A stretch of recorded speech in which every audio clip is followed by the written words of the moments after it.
അർഹതയില്ലാത്ത രൂപത്തിലുള്ള ഒന്നും കയ്യിലേക്ക് വാങ്ങരുത്. മറ്റൊന്നാണ് വൻകുറ്റങ്ങളിൽപ്പെട്ടൊരു സമ്പാദ്യമാണ് അഖ്ദുദ്ദിശ്വാ, കൈക്കൂലി സ്വീകരിക്കുക എന്ന് പറയുന്നത്. ലഅനല്ലാഹുർ റാശി വൽ മുർതശി വറായിശല്ലദീ ബൈനഹുമാ, കൈക്കൂലി കൊടുക്കുന്നവനെയും കൈക്കൂലി വാങ്ങുന്നവനെയും ഇടയിൽ ഒരു മധ്യസ്ഥനായി നിൽക്കുന്ന ബ്രോക്കറെയും അല്ലാഹു ശപിച്ചിരിക്കുന്നു. എന്തിനൊക്കെയാണ് കൈക്കൂലി? ഞാൻ നീട്ടിപ്പരത്തി പറയാൻ എനിക്ക് സമയം പോരാ. എന്തിനൊക്കെയാണ് കൈക്കൂലി? വിനിയോഗത്തിന്റെ കുറച്ചുകൂടി കാര്യം പറയാണ്ട്, അതുകൊണ്ടാ സമ്പാദനം പെട്ടെന്ന് പറഞ്ഞിരിക്കുന്നത്. എന്തിനൊക്കെയാ സഹോദരങ്ങളെ കൈക്കൂലി? അർഹതയില്ലാത്ത ഒന്ന് നേടിയെടുക്കുന്നതിന് വേണ്ടി കൊടുക്കുന്ന കൂലിക്കാണ് കൈക്കൂലി എന്ന് പറയാം. മനസ്സിലായില്ല? എന്നാ ഉദാഹരണം പറഞ്ഞാൽ വേഗം മനസ്സിലായി. നിങ്ങളെ മകനെ ഗൾഫിലൊരു ശരിക്കും ശ്രദ്ധിച്ചോ, ഗൾഫിലൊരു ഉന്നതമായ ജോലി വന്നിട്ടു. മോൻ അതിന് പറഞ്ഞാക്കാൻ പോവുകയാണ്. മോൻ എത്ര വയസ്സായി? മോനൊരു 10-22 വയസ്സായി, അല്ലെങ്കിൽ 24 വയസ്സായി.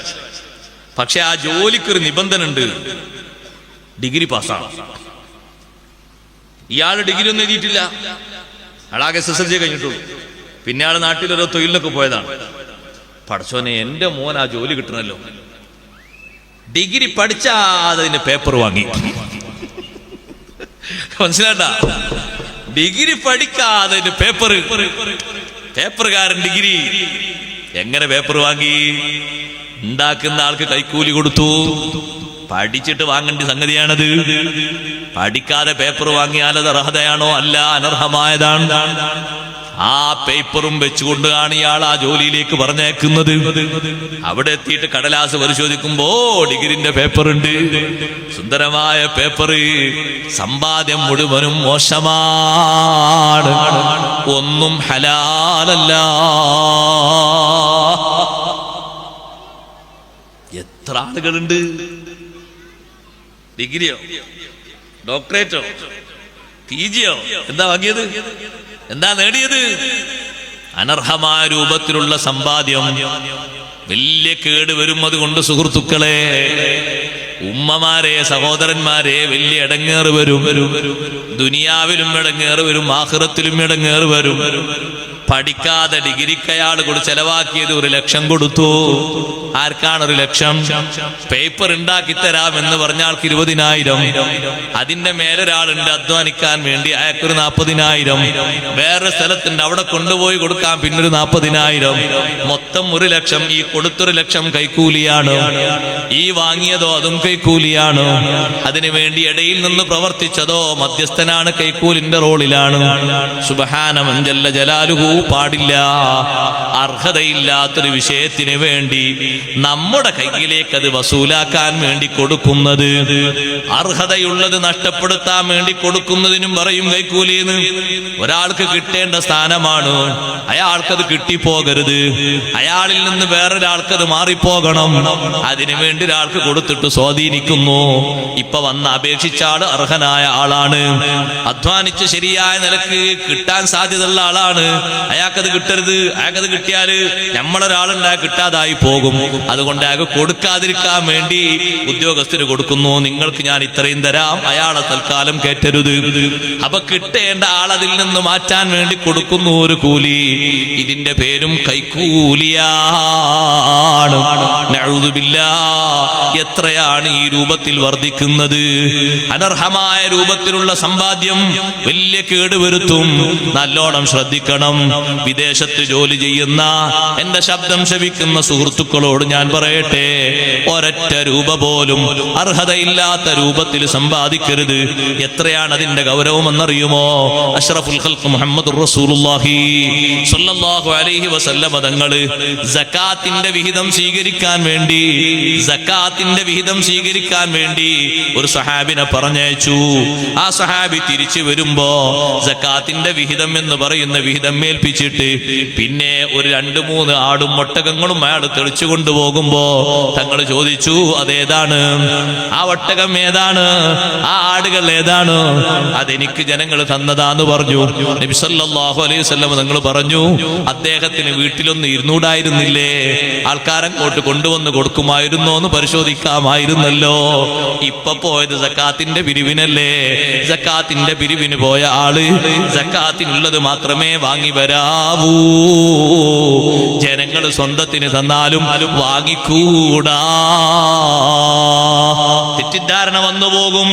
അതേ സമയത്ത് ആ വിഷയത്തിൽ മോശപ്പെട്ട അഭിപ്രായങ്ങൾ വന്നുപോകും. അയാൾക്ക് കിട്ടേണ്ട സമ്പാദ്യമാണെങ്കിൽ ഒന്ന് പുരയിലൊന്ന് ഇരുന്നൂടെ, മുറ്റത്തൊരു കസാര ഇട്ടിരുന്നൂടെ, ആൾക്കാർ കൊണ്ടുവന്ന് കൊടുക്കുന്നുണ്ടോ എന്ന് നോക്കാലോ. അങ്ങനെ കിട്ടുന്ന ആളാണെങ്കിൽ പറയാമല്ലോ അങ്ങനെ കിട്ടിയതാണ് ഇത്. പിന്നെ ഇപ്പിരിവിന് വേണ്ടി മാത്രം പോയിട്ട്, ഈ സക്കാത്തിൻ്റെത് വാങ്ങാൻ വേണ്ടി മാത്രം പോയിട്ട് ഒരു സമ്പാദ്യം എങ്ങനെയാണ് അങ്ങോട്ട് കൊണ്ടുപോകുന്നത്? നബി സല്ലല്ലാഹു അലൈഹി വസല്ലം തങ്ങൾ പറഞ്ഞു, സ്വഹാബാ, അർഹതയില്ലാത്ത രൂപത്തിൽ ഒരു ചെറുത് നിങ്ങൾ കൈക്കലാക്കിയാൽ ആഖിറത്തിൽ അല്ലാഹു വിടൂല. എന്നിട്ട് സഹാബത്തിനോട് തങ്ങൾ പറഞ്ഞു, നിങ്ങളിൽ പലരും എന്നോട് വന്നിട്ട് ചില കാര്യങ്ങൾ പറയും, അവരുടേതാണ് സത്യം എന്ന നിലക്ക് ഞാൻ വിധിയെഴുതി തരും. കൂട്ടത്തിൽ പറയട്ടെ, നിങ്ങൾക്ക് കിട്ടേണ്ട അർഹതയില്ലാത്ത ഒരു സ്വത്ത് നിങ്ങളെ സഹോദരന്റെ സ്വത്താണ്.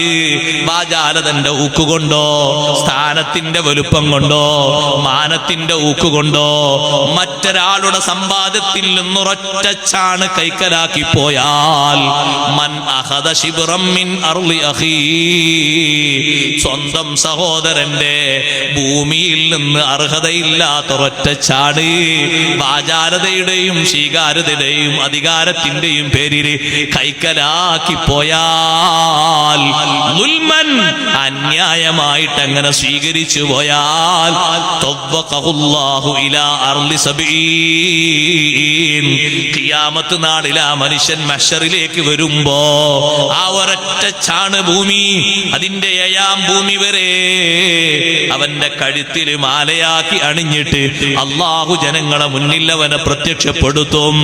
അതുകൊണ്ട് അർഹതയില്ലാത്ത രൂപത്തിൽ ഒരൊറ്റ ചാണ് ഭൂമി പോലും കൈക്കലാക്കി കൂടാ. നിങ്ങൾ എന്റെ അടുത്ത് വന്ന് പറയുമ്പോ നിങ്ങളെ പറച്ചില് നോക്കിയിട്ടാണ് ഞാൻ വിധി എഴുതുന്നത്. സത്യം നിങ്ങൾക്കറിയാമല്ലോ. ശരിയായ നിലക്ക് ശ്രദ്ധിക്കണം, ശരിയായ നിലക്ക് സൂക്ഷിക്കണം.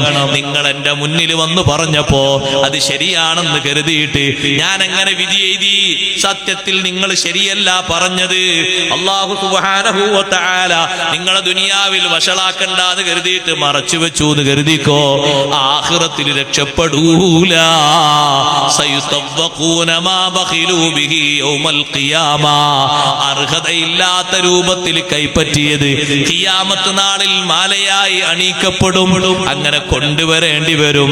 പ്രവാസ ലോകത്ത് ജോലി ചെയ്യുന്ന സുഹൃത്തുക്കള്, നാട്ടിൽ ജോലി ചെയ്യുന്ന സുഹൃത്തുക്കള്, എല്ലാവരോടുമായി പറയട്ടെ, അർഹതയില്ലാത്ത ഒരൊറ്റ രൂപ പോലും കൈക്കലാക്കി കൂടാ. അതിലൊരു ബർക്കത്തും ഉണ്ടാകൂല. കൈക്കലാക്കുന്നതിനേക്കാൾ ഏറെ നഷ്ടമാണ് വരിക. ഒരുപക്ഷേ നിങ്ങൾ കൈക്കലാക്കി എന്ന് മദ്ലൂമായ ആൾക്ക്, നിങ്ങൾ മറ്റേ ആളെ സമ്പത്ത് കൊള്ളയടിച്ചിട്ടോ അപഹരിച്ചിട്ടോ ആക്രമിക്കപ്പെട്ട ആൾക്ക് ബോധ്യപ്പെട്ടിട്ട് ഒരൊറ്റ മനസ്സിന്റെ വേദന അല്ലാഹുവിലേക്ക് ഉയർന്നാൽ, ഇവിടെ കിട്ടിയത് ലക്ഷമാണെങ്കിലും ഇവിടെ സമ്പാദിച്ചത് കോടിയാണെങ്കിലും തകർന്ന് തരിപ്പണമാകും കേട്ടോ. മദ്ലൂമിന്റെ പ്രാർത്ഥന അല്ലാഹു കേൾക്കാതിരിക്കുമോ? ആ പ്രാർത്ഥനക്കും അല്ലാഹുവിനും ഇടയിൽ മറയില്ലല്ലോ. അത് മുസ്ലിം ആകട്ടെ, അമുസ്ലിം ആകട്ടെ, യഹൂദി ആകട്ടെ, നസ്രാനി ആകട്ടെ, ആരാകട്ടെ, മദ്ലൂമിന്റെ ഒരു ദുആ അല്ലാഹുവിലേക്ക് അത്രയും മൂർച്ചയുള്ള ദുആയല്ലേ. ലൈസ ബൈനഹു വ ബൈനല്ലാഹി ഹിജാബ്. അന്യായമായിട്ടൊന്നും സമ്പാദിക്കരുത്. നിങ്ങളൊരു കടയിൽ ജോലി കിട്ടി, ആ കടയിൽ ജോലി കിട്ടിയപ്പോ നിങ്ങൾക്ക് എന്താണ് പണി? ആ കടയിൽ നിന്ന് മറ്റുള്ള പല ആളുകളിലേക്കും വിളി വരുമ്പോ അതേ അവരുദ്ദേശിക്കുന്ന സാധനങ്ങൾ അങ്ങോട്ട് കൊണ്ടുപോയി കൊടുക്കണം. കൊണ്ടുപോയി കൊടുക്കുന്ന സമയത്ത് നിങ്ങൾക്ക് അവിടെ നിന്നൊരു ബില്ല് തന്നിട്ടുണ്ട്. ആ ബില്ലിൽ കൊണ്ടുപോയി കൊടുക്കുന്ന ആളോട് നിങ്ങൾ പറഞ്ഞു, എത്രയാ ബില്ല്? ബില്ലിൽ എഴുതിയിരിക്കുന്നത് 125 ദിർഹം എന്നാണ്. 125 റിയാൽ എന്നാ എഴുതിയിരിക്കുന്നത്. ബില്ല് ചോദിക്കാത്ത രൂപത്തിലോ ബില്ല് എവിടെയെന്ന് അന്വേഷിക്കാത്ത രൂപത്തിലോ വീട്ടുകാരൻ എത്രയെന്ന് ചോദിക്കുമ്പോ ഒറ്റയടിക്കങ്ങ് പറഞ്ഞു പോയി 150 റിയാൽ എന്ന്. ഇവിടെ കൊണ്ടുവന്ന് കൊടുക്കുന്ന 125ന്റെ കണക്കാണ്. 25 ആരുടേതാണ്? ഏത് വകുപ്പിലാണ്? എങ്ങനെ കിട്ടേണ്ടതാ?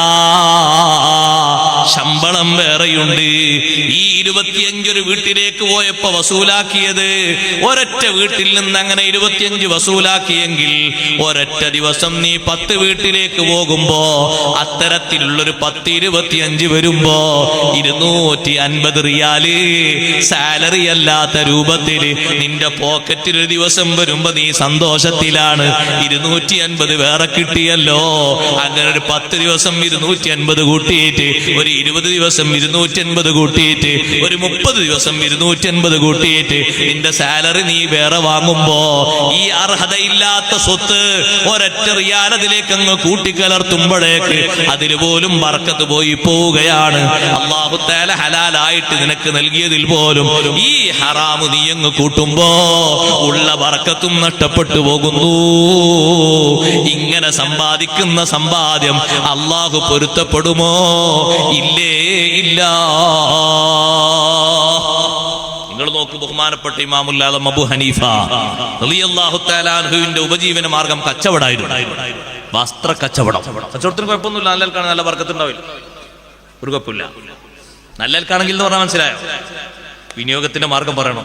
സമയം വളരെ കുറവാണ്. ഇൻഷാ അല്ലാഹ് ഞാൻ അതിലേക്ക് വരുന്നു. ഇങ്ങനെ മാറിപ്പോകണം. ഒറ്റ കാര്യം കൂടി പറയട്ടെ. അബൂ ഹനീഫ റളിയല്ലാഹു അൻഹു വസ്ത്ര വ്യാപാരം നടത്തിയിട്ട് കുടുംബത്തെ പോറ്റിയ മഹാനാണ്. ഒരു ദിവസം വസ്ത്രം വിൽക്കാൻ വേണ്ടിയിട്ട് മഹാനവറുകൾ പറഞ്ഞയച്ച ആള് 70 ജോഡി വസ്ത്രം കൊണ്ടുവന്നു.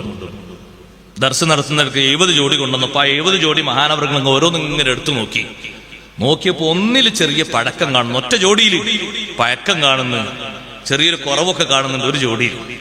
അതിങ്ങനെ കണ്ടപ്പോ ആ വിൽക്കാൻ പോകുന്ന ആളോട് പറഞ്ഞു, ഈ ഒരു ജോഡി വസ്ത്രം പറഞ്ഞു കൊടുക്കണം കേട്ടോ എന്ന് പറഞ്ഞു. വാങ്ങുന്ന ആൾക്ക് പറഞ്ഞു കൊടുക്കണം, ഇതിൽ ഇങ്ങനെയും കുഴപ്പമുണ്ട്, നിങ്ങൾക്ക് പറ്റുമെങ്കിൽ വാങ്ങിയാൽ മതി, അല്ലെങ്കിൽ വാങ്ങണ്ട എന്ന് പറഞ്ഞു കൊടുക്കണം. വിൽപ്പനക്കാരനോട് പറഞ്ഞു. വിൽപ്പനക്കാരൻ മാത്രമല്ലല്ലോ, വാങ്ങുന്ന ആളും നോക്കൂലേ. ഒരൊറ്റ തുണി വാങ്ങുന്ന ആൾ എത്ര തുണി വലിച്ചിടും വാങ്ങാൻ? സ്വാഭാവികല്ലേ. നമ്മളിപ്പോ ഒരു ഷർട്ട് പീസ് ആണെങ്കിൽ ഒരു ഷർട്ട് പീസ് നോക്കിയിട്ട് മതിയാക്കോ? ഇല്ലല്ല, ഒരു 10-25 നമ്മൾ നോക്കും, ഇങ്ങനെ മാറി മാറി നോക്കും, നമുക്ക് പറ്റിയത് നമ്മൾ എടുക്കും. അങ്ങനെയല്ലേ സാധാരണ ചെയ്യാറുള്ളത്. വാങ്ങുന്ന ആരും നോക്കൂലേ. പക്ഷെ അബൂ ഹനീഫ റളിയല്ലാഹു അൻഹു പറഞ്ഞു, നീ ഇത് പറഞ്ഞു വെക്കണം. ഈ ഒരു ജോഡിക്ക് ചെറിയ പഴക്കം തോന്നുന്നുണ്ട്, കേടായിട്ടൊന്നുമില്ല, ഉപയോഗിക്കാൻ പറ്റും, പഴക്കം തോന്നുന്നുണ്ട്, അതുകൊണ്ട് പറഞ്ഞു വെക്കണം. ബാക്കി 69 ജോഡി വസ്ത്രത്തിന് കുഴപ്പമില്ല. അദ്ദേഹം വസ്ത്രം ഫുള്ള് വിറ്റു. 70 ജോഡിയും വിറ്റു. വിറ്റിട്ട് എത്ര കിട്ടി ലാഭം? 30,000 ദിർഹം. നല്ലോണം കേട്ടോളൂ, 30,000 ദിർഹം ലാഭവുമായിട്ട് അബൂ ഹനീഫ റളിയല്ലാഹു അൻഹു അടുത്ത് വന്ന് വിറ്റോന്ന് ചോദിച്ചു. വിറ്റു എന്ന് പറഞ്ഞു. അപ്പൊ മഹാനവറുകളുടെ ചോദ്യം, ഒരു പഴക്കം തോന്നിയ ജോഡിയുണ്ടായിരുന്നില്ലേ, നീ അത് പറഞ്ഞിട്ടാണോ വിറ്റത്? വിൽപ്പനക്കാരൻ പറഞ്ഞു, അല്ല, ഞാനത് മറന്നുപോയി, ഒരൊറ്റ ജോഡി വസ്ത്രം പറയാൻ വിട്ടുപോയി. അബൂ ഹനീഫ തങ്ങൾ പറഞ്ഞു, നീ വിറ്റ ഒന്നിന്റെയും കാശ് എനിക്ക് വേണ്ടേ വേണ്ട. ഒരു ജോഡിയുടെ അല്ല, 70 ജോഡിയുടെ കാശും 30,000 ദിർഹവും നീ ഉദ്ദേശിച്ച രൂപത്തിൽ നീ ചെലവാക്കിക്കോ, എനിക്കത് വേണ്ട. ഒരൊറ്റ ദിർഹം പോലും സ്വീകരിച്ചില്ല. എന്നിട്ട് മഹാനവറുകൾ പറഞ്ഞു, നീ എന്റെ പണിക്കാരനായിട്ട് വേണ്ട, നിന്നെ വിശ്വസിക്കാൻ കൊള്ളൂല. വിശ്വസ്തനാണെങ്കിൽ നീ അത് പറഞ്ഞ് വിൽപ്പന നടത്തണ്ടേ? ഒരൊറ്റ ജോഡിയല്ലേ പറയാൻ നിന്നെ ഞാൻ ഏൽപ്പിച്ചിട്ടുള്ളൂ, നീ അത് പറഞ്ഞില്ലല്ലോ. അതുകൊണ്ട് നീ എന്റെ ഖിറാദില്, എന്റെ ലാഭക്കൂറ് കച്ചവടത്തില് ആമിലായിട്ട് നീ വേണ്ട, നീ അങ്ങ് പോയിക്കോ, നിന്നെ ഞാൻ ഒഴിവാക്കി, ഞാൻ വേറെ ആളെ സ്വീകരിച്ചോളാ. 30,000 ദിർഹമിൽ നിന്ന് ഒരൊറ്റ ദിർഹം പോലും മഹാനവറുകൾ സ്വീകരിച്ചില്ല. എന്തേ കാരണം? പറ്റാത്ത ഒന്ന് കൂടിക്കലർന്നപ്പോ അത് സ്വീകരിച്ചാൽ പിന്നതില് ബറക്കത്ത് ലഭിക്കൂല. അനർഹമായ രൂപത്തില് 1 റിയാലോ 2 റിയാലോ പോക്കറ്റിലാക്കിയിട്ട് മാസം 2000 റിയാല് ഹലാലായ രൂപത്തിൽ ശമ്പളം പറ്റുമ്പോ അനർഹമായ രൂപത്തിൽ പോക്കറ്റിലാക്കിയ 2 റിയാല് കൊണ്ട് നിന്റെ 2000-ന്റെ ബറക്കത്തും പോയി, 10,000-ന്റെ ബറക്കത്തും പോയി. ഒരൊറ്റ ഒന്നിലും ബറക്കത്ത് കിട്ടൂല. പിന്നെ പറയട്ടെ, ഏൽപ്പിച്ച പണിയിൽ നിന്ന് ചുരുക്കിയിട്ട്, ഏൽപ്പിച്ച പണിയിൽ നിന്ന് കുറവ് വരുത്തിയിട്ട് ലാഭമുണ്ടാക്കുന്ന ഏർപ്പാട് പച്ച ഹറാമാണ്. എന്താ പണി? ഭക്ഷണം ഉണ്ടാക്കി കൊടുക്കുന്ന പണിയാണ്. നല്ല കേറ്ററിംഗിന്റെ ഫുഡിന്റെ സർവീസാണ്. ഫുഡ് വെക്കുന്നവരൊന്നും എന്നോട് പ്രശ്നാക്കണ്ടട്ടോ, നല്ല പണിയാണ്. നല്ല നിലക്കാണെങ്കിൽ നല്ല പണിയാണ്, കെട്ട നിലക്കാണെങ്കിൽ കെട്ടതാണ്. ഇവനെന്താ പണി? ഏത് മന്തി ഉണ്ടാക്കി കൊടുക്കും. ഒട്ടക മന്തി ഉണ്ടാക്കും, ആടുമന്തി ഉണ്ടാക്കും, പോത്ത് മന്തി ഉണ്ടാക്കും. ഏത് മന്തി ഉണ്ടാക്കാനും ആള് ഉഷാറാണ്. അപ്പൊ ഒരു അറബിയത അവനെ സമീപിച്ചിട്ട് പറയുന്നു, എന്റെ മോന്റെ കല്യാണമാണ്, ഒരു 25 ആടിനെ കൊണ്ടുവന്ന് തരാം, അതിനുള്ള റൈസും മന്തിയുടെ റൈസും കൊണ്ടുവരാം, നല്ലൊരു മന്തി നീ ഉണ്ടാക്കി തരണം. സുബ്ഹാനല്ലാഹ്, അവൻ പിറ്റത്തെ ദിവസമാകുമ്പോഴേക്ക് മന്തി റെഡിയാക്കി 25-ന്റെ ബില്ലും കൊടുത്തു. 20 ആടേ വെട്ടി ശരിയാക്കിയിട്ടുള്ളൂ, 5 എണ്ണം മാറ്റി വെച്ചു. മറിച്ച് വിൽപ്പന നടത്താനാണ്, മന്തി ഉണ്ടാക്കാനാണ്. 25-നുള്ള റൈസിന് 20 ആടിനെ മന്തിയാക്കി കൊടുത്തിട്ട് 25-ന്റെ കാശ് വാങ്ങിയത് തെറ്റ്, 5 എണ്ണം പൊക്കിയത് തെറ്റ്, 25 എന്ന് പറഞ്ഞത് തെറ്റ്. എന്തെല്ലാം തെറ്റാണ് സഹോദരങ്ങളെ! സമ്പാദനം തീരെ ശരിയല്ല.